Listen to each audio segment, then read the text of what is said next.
All right, 3, 2, 1. Hi, this is William Ramsey. Welcome to William Ramsey Investigates. On tonight's show, I have a very special guest. He comes to us from the UK. His name is James Riley. He published a book a couple years ago. The title of the book is The Bad Trip, Dark Omens, New Worlds, and the End of the 60s. It's a fascinating book. It really goes in detail on many aspects of that tumultuous decade, things that I didn't know about. So I learned a lot reading the book, which I finished this morning. Mr. Riley is the Muriel Bradbook Official Fellow of English Literature at Girton College, Cambridge, which is one of the 31 constituent colleges of the University of Cambridge, where he works on modern and contemporary literature, popular film, and 1960s culture. It's widely published and is written for The Times, The Eye, Big Issue North, Fortean Times, Vertigo, Monolith, and One on One. And his blog is titled Residual Noise. So, Mr. Riley, are you there? I'm here, William. Thank you for having me. How Awesome. are you? I'm doing great. Thanks for agreeing to the interview. For people who may not have heard you here in the States or familiar with you, can you talk a little bit about your background and what kind of led you into this book, The Bad Trip? Yeah, absolutely. No problem. Well, as I said, thanks for having me, and hello to everyone who's listening. Thanks for tuning in. My name's James Riley. I am as you heard there, I'm a fellow of English at Girton. So my kind of disciplinary background is English studies, English literature, but I've always been interested in the more modern and contemporary material with an emphasis, I guess, on the undertows, the things that are sort of somehow left off the map. I'm interested in what puts things to margins, how kind of counter trends emerge. I'm very interested in popular culture and how literature sort of soaks up ideas from what we might call the fringes. I suppose that's what I'm generally interested in, researching and teaching literature. So my training is in English literature as a discipline. In terms of interested in the 1960s, it is always something I've been interested in from quite a young age.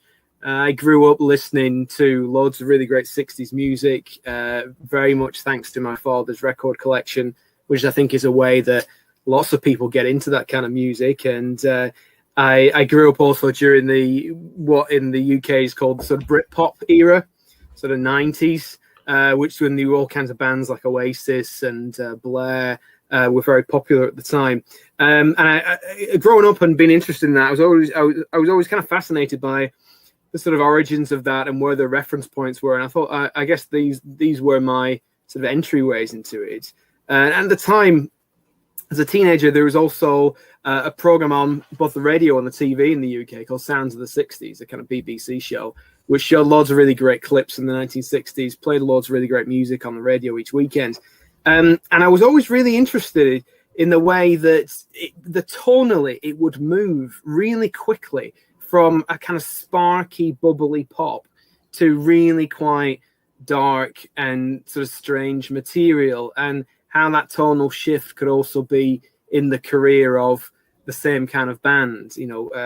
Bands like the Rolling Stones, bands like the Beatles, they seem to move through these arcs across the decade from sort of poppy kind of material, bubblegum almost pop, to really quite strange, often discordant, almost semi-apocalyptic images. And that always really interested me, and the way in which they would coexist very easily interested me a lot, almost if this wasn't really a dark side, like it wasn't really an alternative. It was somehow inscribed into the culture of the 60s itself. And I think the moment that always seems to come to mind was on these clip shows from music shows and Top of the Pops and all this other kind of stuff. You'd have things like the New Seekers, and then very quickly followed by footage of people like the Crazy World of Arthur Brown talking about being the god of hellfire with his head on fire. And this was right there in sort of tea time mainstream TV, and you don't then have to look very far to find sort of roots of that and reflections of that in what we might call an avant-garde and an underground filmmakers like Kenneth Anger, we might talk about later on. So the coexistence, I think, of the light and the dark in the culture of the 1960s, the way in which that had proliferated into almost a kind of nostalgia industry of the 60s, which of course was my way into it. I'm not a direct witness of this. I'm very much very sort of transparent about the fact that this is an engagement with a certain degree of nostalgia, but a certain tonality of it. So I really wanted to sort of, as the opportunity came to do this book, and as the ideas sort of began to cohere together, I really wanted to, in some ways, tell the stories of that tonal shift across the decade. This sense that there was some kind of decline taking place, this sort of movement, this one particular understanding of the decade as a movement towards catastrophe. Sort of tell the story of that, question it a little bit, reflect on it, and sort of hopefully reflect on what that actually might ultimately say about the decade. Because seeing the 60s as a decade that sort of inexorably declines into disaster, and seeing it almost in tragic terms, it seems to me that that's another way of highlighting its exceptional nature. It was another way of saying how sort of exceptional and superb this decade is, because what else is there to expect of the 1960s than this almost sort of glorious supernova-like explosion right at the end of it? It seems the most appropriate end in the sort of popular memory of the 1960s, because obviously the alternative to that is the thing that's probably harder to think about, which is the kind of unexceptional movement into suburbia beigeness in the 70s, which is probably the greater tragedy of it. I mean, it's an incredible era because that decade is so much different than the 50s. And then I think you really capture in your book that growth of this promise of the 60s, but also this kind of shadow or dark side or spectral element that by 69, there was so much change in other people's ideas. What do you think that what brought about this change, or this kind of darker element of the 60s, which you titled The Bad Trip? What do you think brought that about?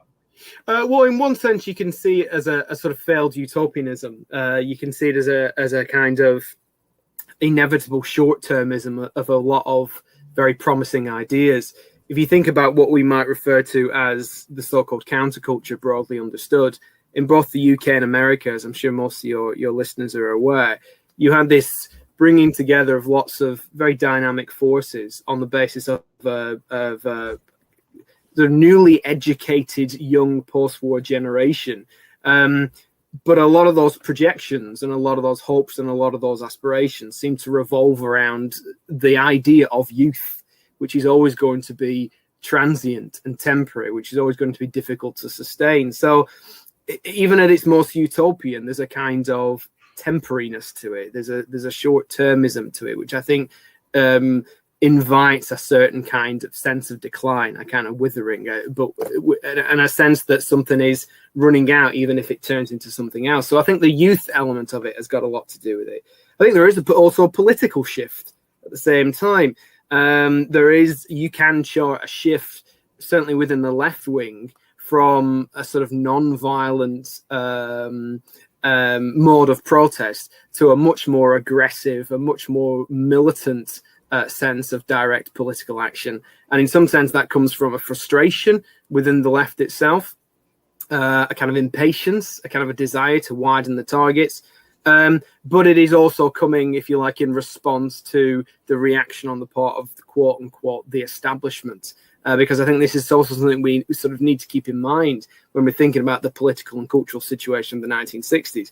Whilst we sort of zero in on that decade as this period of emancipation and liberation in all kinds of ways, it's shot through with violence, it's shot through with discourse all the way through the decade. This is a decade which sort of, in some ways, begins with a spectacular assassination, and it is suffused with global violence. So it's an extremely discordant phase, and in some ways those kind of utopian hopes were there and sparkling in terms of their emphasis on love, because the world seemed to be sorely lacking it at the time. Right. Say again, sorry. Just sorry to interrupt, but it's like Vietnam, the backdrop of nuclear bombs or nuclear Holocaust is really right around the corner. So these people are operating within that environment, I mean, in a sociological sense. And maybe you can talk a little about, people maybe in the States don't know as much about this guy, Natal. You titled one of your chapters, Bomb Culture. Can you talk a little bit about him and his impact? Yeah, Jeff Nuttall, who wrote a book called Bomb Culture in the late 1960s. And I think this kind of encapsulates what I was kind of implying, the fact that when we think about the sort of currency of love, for example, and the way in which that gets a kind of a lot of emphasis placed on it in the decade, it's not just an invitation to hedonism, if you like. It's not just an invitation and a kind of relaxing into pleasure. It's there in the sense of there is a real humanitarian need in the period. This is a decade which is consumed with a kind of nuclear anxiety, and it's consumed with images of violence and a sense of violence. And Nuttall was really picking up on this. Jeff Nuttall sadly was an artist and a poet and a teacher and an educator who was very much engaged with the London-based, the word that they were using at the time was underground, but we might refer to it as a kind of UK arm of the American counterculture. He was involved in a newspaper called International Times, a kind of underground newspaper, and he was also involved in a sort of series of kind of often very violent, often quite scatological performance pieces in and around London. And then in his later years, he returned to the northwest of England, where he's originally from, but carried on producing poetry. One thing that is maintained throughout his poetry is this image, a very sort of visceral, corporeal, often very violent imagery.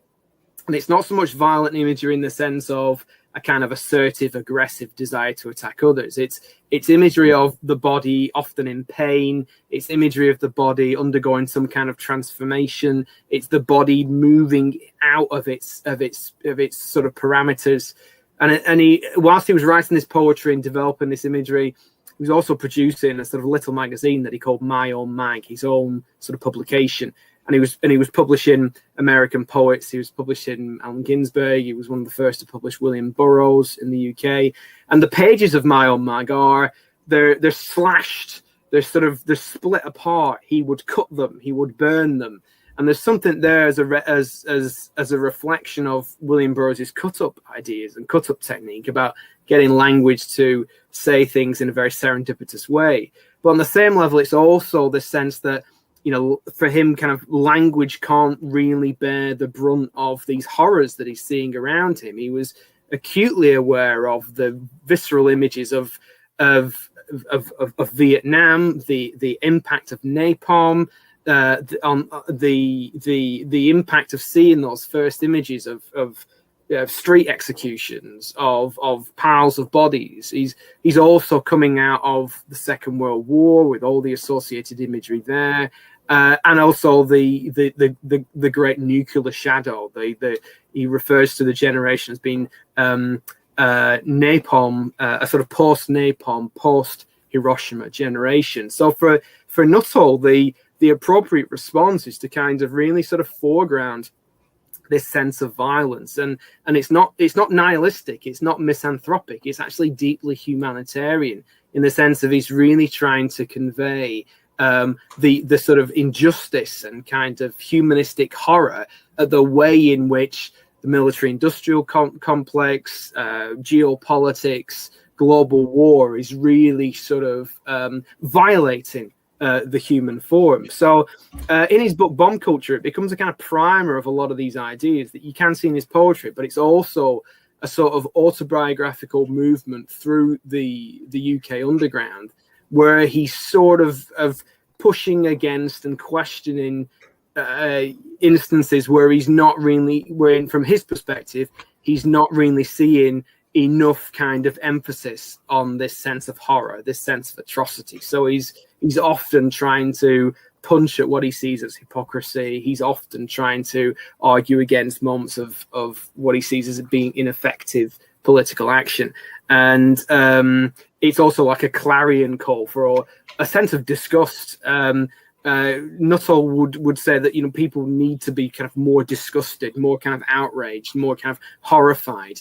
Again, not as a way of sort of glorying in the negative, but to become aware of precisely what is happening in the world. So he's a figure who's often quite provocative, often quite difficult, and he's often seen as someone who seems to be interested in shock for shock's sake. But buried within that, there's a profound kind of love and respect for the human form, and it's a body of work which is defined by outrage. Right. And another person who pops up in that chapter, who I didn't know much about, his name is Peter Whitehead, and he's kind of like an observer of all of these events that happened in the 60s, not just from the UK, but while he was in the US. Can you talk about the importance of Peter Whitehead? Yeah, I was really trying to make a point about Peter Whitehead because you probably see that I kind of come back to his story quite a few times over the course of the book, and we sort of chart him through the 1960s and into the 70s, and he's a figure who sort of embodies the narrative that I've been trying to get at. He's someone he's a filmmaker, he's a documentary filmmaker. He's originally from Liverpool, and then he becomes the sort of classic post-war scholarship boy. He finds himself in the Slade School of Art in the early 1960s, gets involved in film, gets involved in documentary film, cinema verite, and then he's sort of big break once he moves through the sort of journeyman experience of making pop promos and newsreels and so on and so forth. He gets the opportunity to film a large-scale poetry read in the Albert Hall in 1965, at which Allen Ginsberg and lots of other American and British poets. Ferlinghetti popped up. Lawrence Ferlinghetti, yeah. We passed away 2 months ago, yeah, sorry. Absolutely, yeah. Lawrence Ferlinghetti was there, Gregory Corso. And this Albert Hall event is a kind of meeting point between the sort of British and American underground poetry. And it's this real kind of galvanizing event. There's thousands of people there. And it becomes iconic. In some ways, it sort of kickstarts a lot of what we have now come to see as the 60s, broadly understood. And it turns into this wonderful documentary called Holy Communion. It becomes quite successful. It wins awards. And Whitehead then goes on to make a number of other documentaries over the 60s.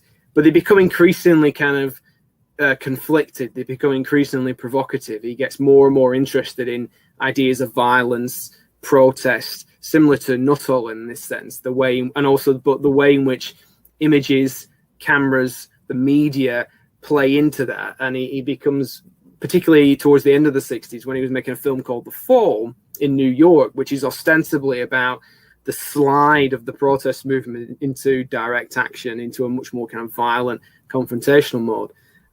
He's interested in the way in which can he remain neutral as a documentarian? Is he kind of implicated in the violence that he sees? Can he sort of meditates and reflects on the idea of the camera as being some kind of weapon? It's that which you load and you shoot with it. And he gradually becomes involved in that which he's filming.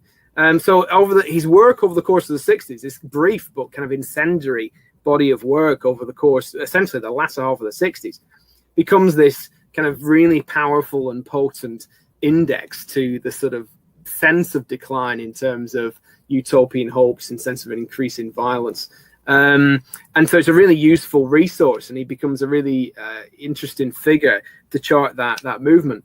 But what I actually find most interesting about Whitehead is he then goes on through a series of kind of spectacular disappearances and reappearances.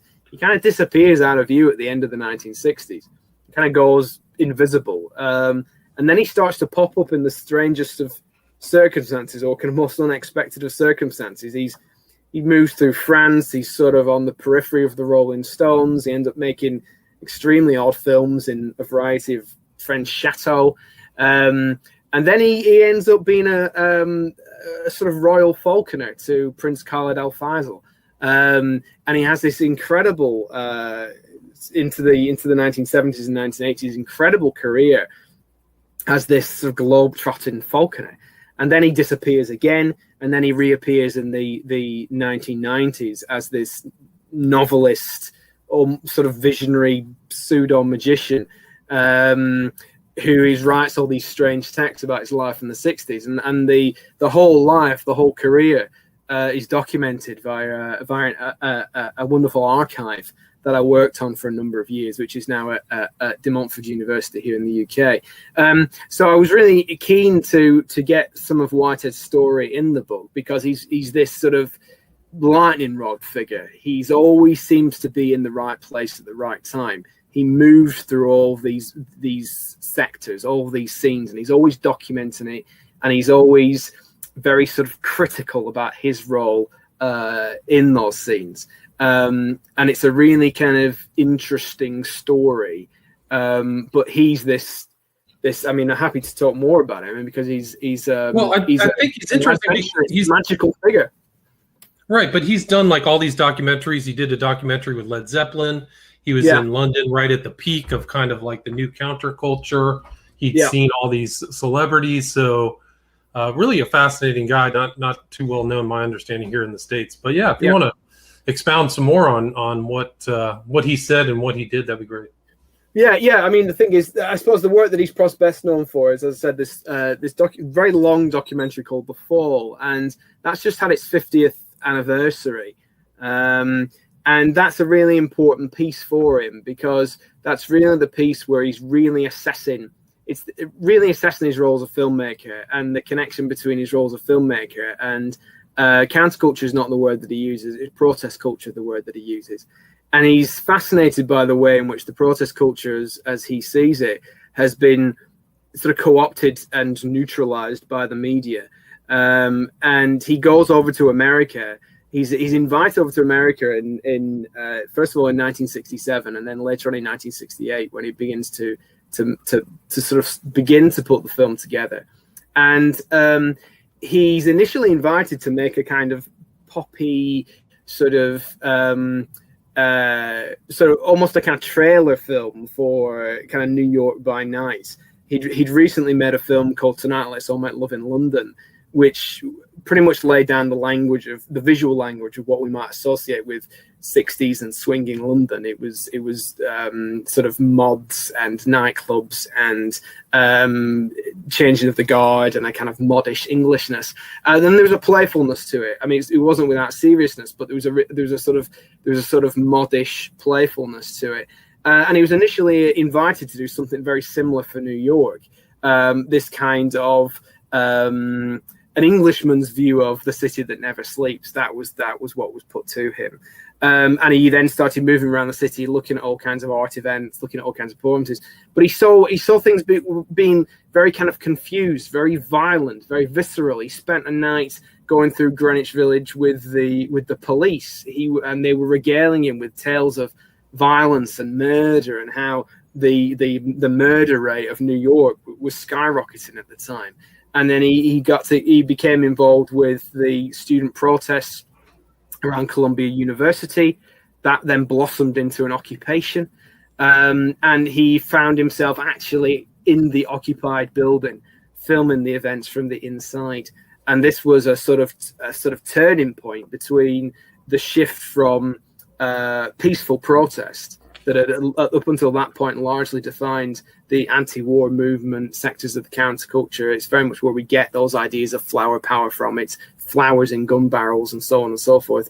Whereas this was beginning to be a lot more militant, and the occupation was broken by a violent intervention on the part of the police. And Whitehead films it all. He's there filming it all, and there's a wonderful sequence towards the end of the film, which again, it's one of those sequences which really kind of sums up a lot of what I was trying to get at in the book, where the protesters are aware that they're about to have their occupation disrupted by the police. They're aware that they're about to be arrested.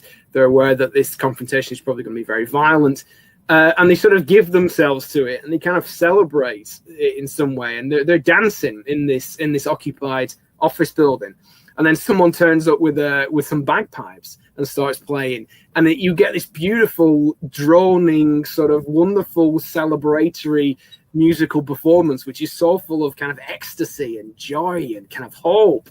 And then gradually you can hear a banging echoing down the corridors, and it's the police breaking through, and the music fades, and weapons appear, and these people who the next time we see these people who've just been dancing and sort of celebrating themselves and their sort of commonality, their communality in this space, they're then they're bloodied and beaten and hurt and injured, and it suddenly becomes Night of the Living Dead. These kind of sort of zombified characters, these sort of walking corpses. And it's a really horrifying moment. In one sense, it works really well to show a sea change, and it's one of those kind of very powerful visual moments that seem to accumulate around 1969, which is like, here's the pivot point. Here's where we go from peacefulness to violence. Here's another Altamont. Here's another Manson. But if you also step back from it, you can see elsewhere where, you know, this moment is only really a kind of metonym for a much wider scenario of violence and a much wider sense of discord that happens to come to a crisis moment at that point. And I think White really understood that. Yeah, but he saw it firsthand. So he's in the States for the murder of Martin Luther King, right? That's April 4th, 1968, then RFK. Yeah. And he's also following that same step that a lot of the left moved toward direct kind of violent action, to, like from, I think it was the Students for Democratic Society to the Weathermen. Yeah. So all these characters. So he's seeing all of that. And it's pretty remarkable that he was there for that. Can you talk? Was it Whitehead who was also involved in this kind of new kind of art actionism and destructivism? Was he experiencing that in New York at the time? He experienced a little bit about it. I mean, he didn't. He was very taken with a performance mounted by a group called the Destructivists, who and this is a sort of central part of the film. And he saw one of their performances in New York, which involved the destruction, the kind of violent destruction of a piano, and also the destruction of a live chicken at the same time, the killing of a live chicken. And it's this extremely kind of aggressive and very disturbing moment. And there's a rationale behind this, and there's a rationale behind the Destructivists who saw their work as a kind of semi sort of shamanic process. This process of almost kind of ecstatic of sort of breaking down the body and its parameters. But there was also a kind of political intent to it as well. There was also a kind of a sort of capitalistic critique going on in a lot of their work, and that tallies with a number of other sort of performers and groups that Whitehead was certainly aware of, but didn't film directly. But he was sort of putting the connections together himself. It mirrors the work of Gustav Metzger, the Destruction in Art Symposium, which was happening in the UK just a few years before Whitehead got to New York. And there's a parallel group in Vienna called the Vienna Actionists, who again engaged in these very sort of visceral, very bodily oriented, often public performance art, which involved bodily fluids, which involved what we now see as self-harm, which were set up to be, again, very provocative, self-consciously transgressive. But very much in the mold of the ideas that Jeff Nuttall was trying to get at in bomb culture. He talks about a lot of these artists as well, and he gathers a lot of these names together. These artists were sort of working in sort of separate nodes, but it's sort of people like Jeff Nuttall who were bringing them together and sort of analyzing them together. And he saw them as these artists who were really trying to shock people out of a certain kind of insulated complacency, to realize and to think about the limits placed on the self, the way in which the self is at the mercy of and is constantly receiving all kinds of forces and forms of damage, and the way in which the sort of post-war society and culture is dealing with the kind of psychic damage of World War II and its immediate aftermath. You could draw a line from, say, North America right across Europe at the time, and you will be able to see these sort of parallel groupings of artists who are at the same time working through these ideas through forms of performance which are damaging, overtly destructive, and part of them is a sort of rejection of materialism. You have other forms of them, like artists like John Latham, who would be building towers that are designed to collapse, and towers of books that collapse. In one sense, there's a real kind of rejection of the material object, but in another sense, there's this really quite transgressive humanitarianism, I suppose, the one way to put it. Right, and one of the interesting things I learned from your book is that Jodorowsky started out of those kind of art circles before he even made El Topo or the Holy Mountain, right? That's right. Yeah. Can you talk a little bit about that? Sorry, I talked over you there. Please, Oh, it's okay. Can you just talk a little bit about that, please? Yeah, of course. Yeah, Jodorowsky, before he made El Topo, he was involved in something called the Panic Movement, which was very much in the mold of the performers I've been describing, very much in the mold of the Vienna Actionists. And again, he's someone who's working out of a very specific milieu, but it seems at the time to tally with what else is going on in these other contexts and the locations. And Panic Movement was again this idea to insert the body into this sense of performance. Jodorowsky was his kind of take on the sort of theatrical moment was that it was very, very inauthentic. To purport to imitate something meant that you were moving away from a kind of essence, from a kind of authenticity. And he wanted to inspire the dramatic moment and the moment of performance with this real sense of bodily intensity. Some of this is coming from his own interests in ritual. Some of this is coming from his own interests in sort of magical practices, where there's a real sort of projection of the self and a projection of the will. And these performances would take the form of usually long, semi-improvised performances, which were sort of like psychodramas.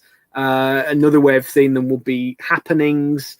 They would be given a certain kind of organicness in the sense of let them go where they will. These are other performances, unfortunately, which involve the death of animals. Unfortunately, there's a lot of snakes, a lot of chickens who do not come off very well in these performances. Both the Destructivists and the Panic Movement seem to have absolutely no problem in killing snakes and chickens on stage, and it often involved lots of nudity, essentially sex acts on stage, and it was a sense of allowing these performances and these moments, these authentic moments, to play themselves out to their fullest logic, to sort of burn out, if you like. And those ideas filter into Jodorowsky's filmmaking practice.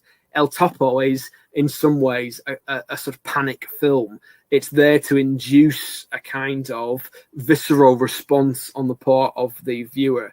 It's not just sort of jarring in its kind of horrific content. It was meant to be something that would create a sort of intense sensory engagement. And I think its emergence and its popularity as a midnight movie was, I think, aided by that content. But I think the film gained. I think that also helped it to carry out that role, because it became a kind of event film that you would go and see at a certain place at a certain time when you were in a certain state.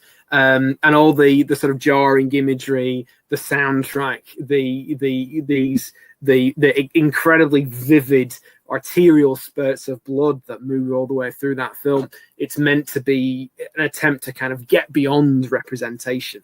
That's what Jodorowsky was really interested in.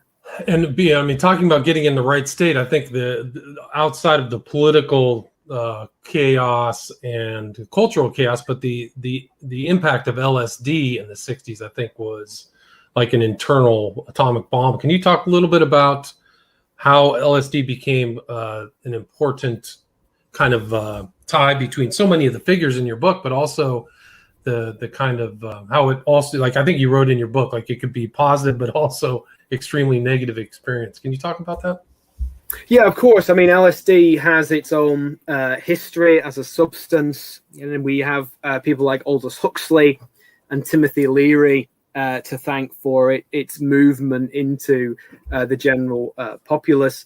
It obviously has this conspiratorial history as well when we're thinking about the MK Ultra program and its use, alleged use by the CIA, when we're thinking about this resonance of it being a possible truth serum or a non-lethal weapon.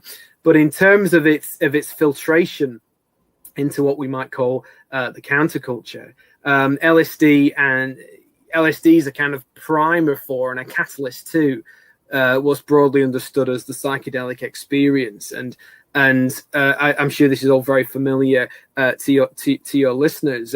But what was kind of interested in me and the sort of angle that I was trying to take on it in the book, and the sort of resonances that I was trying to pick up on is the kind of things that was coming out of Aldous Huxley's work, where he coined the term psychedelic with Humphrey Osmond in order to get away from this sense that LSD was mimicking psychosis.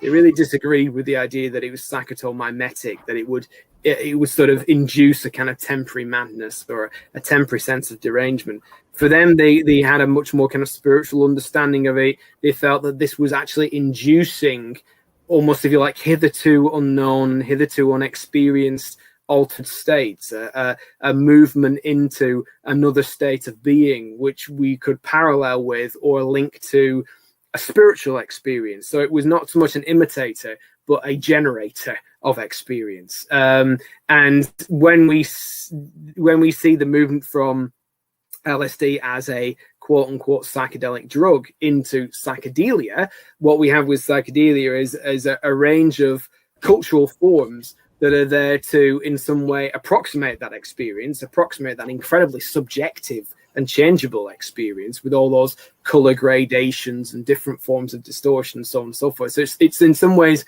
an attempt to kind of make it manifest, but at the same time, it's a way to also generate further effects. It's a way to sort of play into the use of LSD. It's a case of to use a quote from Spaceman 3, it's a case of taking drugs to make art to take drugs to. That it's part of this feedback loop where psychedelic music, psychedelic art is to attempt to represent these states, but induce them further if you engage with that while you are experiencing and having taken LSD. So where we might begin to see something of a kind of politics here, and I guess this is what the sort of direction that interested me when I was putting the book together, beyond the sort of intense sensory experiences and beyond what we might see as the sort of pleasurable aspect of it.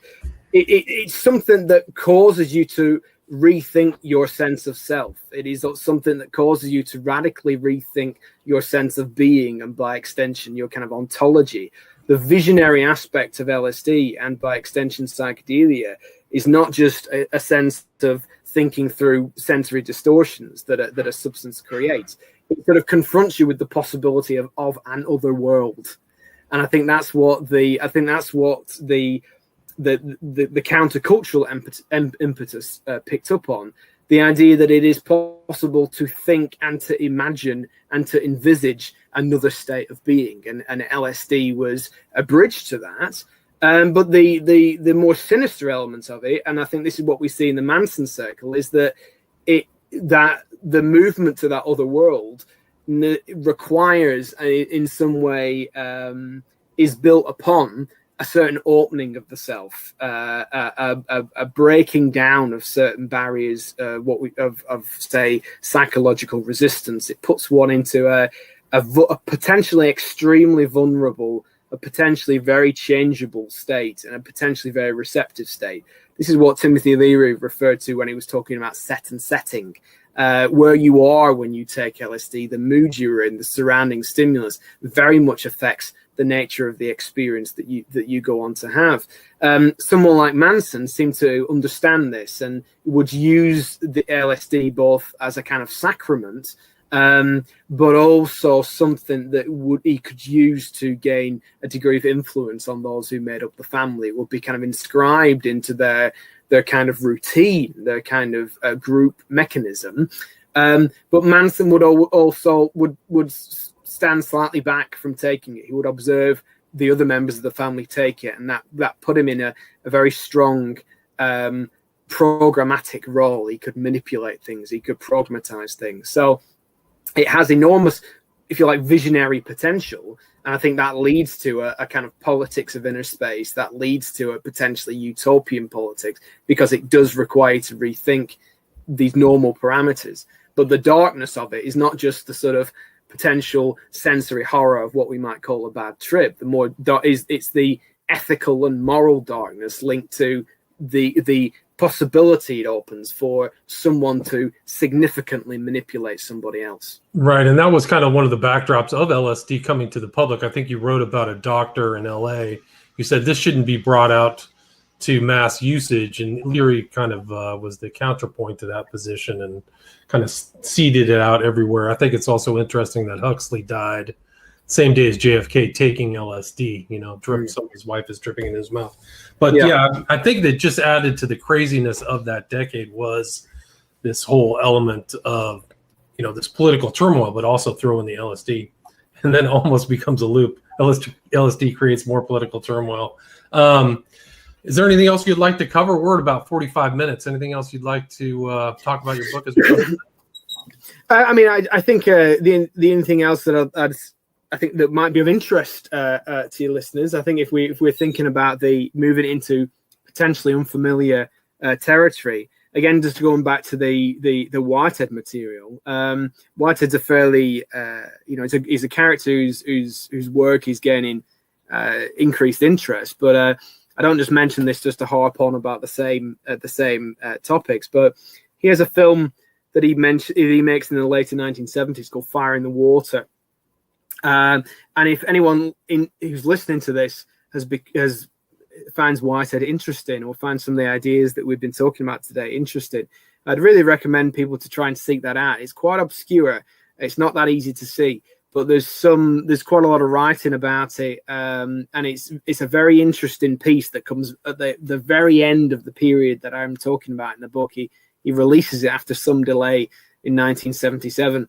And in the way that the fall in the late 60s really kind of summed up, I think, some of the political discord. Fire in the Water, which is a much more intimate, much quieter film, much more solipsistic. It's about a sort of retreat of a Whitehead analog into a countryside location.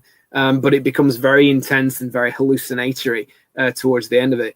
I think that kind of sums up what we were talking about just a moment ago, about the psychedelic experience, about being, in terms of its political possibilities, about imagining another world. And I think, although when you see Fire in the Water, there's nothing overtly there about LSD per se, but I would say that it's a very psychedelic film. Its visual language is perhaps not what we might expect of psychedelia. There's no neon sort of day glow colors. There's none of the kind of poster art that we might associate with it. But it's a film which is sort of profoundly interested in trying to hypothesize and think about moving beyond, going into another world, trying to revive things. And I think when I knew Whitehead, I knew him quite well, and when I was working on his archive, and he often didn't really speak about this film very much. He saw it as a kind of something of a coda, something of a kind of almost like an afterthought, and I think he didn't prioritize it and didn't really speak about it as much as these other films that he made during the 60s. But I think when I was re-watching it for this book and thinking over it again, it seemed to really tie a lot of things together. And I think it ultimately kind of crystallized a lot of what he was interested in doing.